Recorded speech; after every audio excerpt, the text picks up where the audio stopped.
In just a few days, Joe Biden will announce his long-anticipated vice presidential pick. He's dropped very few hints about who he might pick, but an Associated Press photographer captured the former VP holding notes about Senator Kamala Harris yesterday while taking questions from reporters. Some of those shorthand notes read, quote, "Do not hold grudges, campaigned with me and Jill, talented."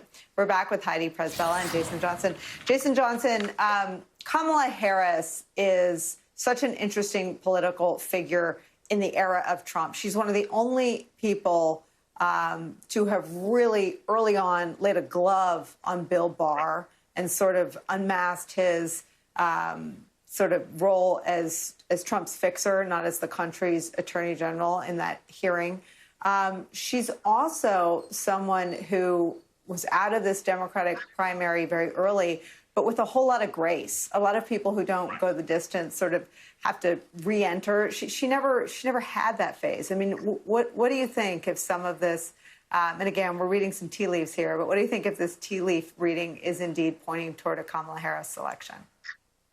Well, look, Senator Harris is very well liked, and I've written extensively. I think she's the person that Joe Biden is going to select. And Nicole, you're exactly right. She bowed out of the race early and let the word come out. She's like, look, if I can't win this, I'm not going to do this out of vanity. She gave her staff enough time to work with other campaigns. She has campaigned with Joe Biden. They appear to have buried the hatchet one way or another. I think that she is probably a shoo-in. But what you have to remember also is that there are weaknesses to her being the VP. You have a potential of all sorts of issues coming about her criminal justice background, how people like those things. So it's going to be an interesting decision when he makes it. Heidi, last word.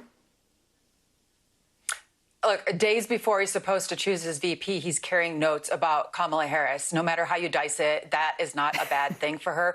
There are going to be questions about the quote-unquote trust gap. But as Jason said, she's gone a long ways to make amends for that, to do virtual fundraisers for him. And he's been heaping praise on her during the campaign. Jill Biden did say, his wife, Dr. Jill Biden, that it was a gut punch, what happened during the campaign. But it does seem as if they're putting that behind themselves. Heidi and Jason, two of the biggest brains on all topics, politics, and the current moment in this country. Thank you both for making time for us today.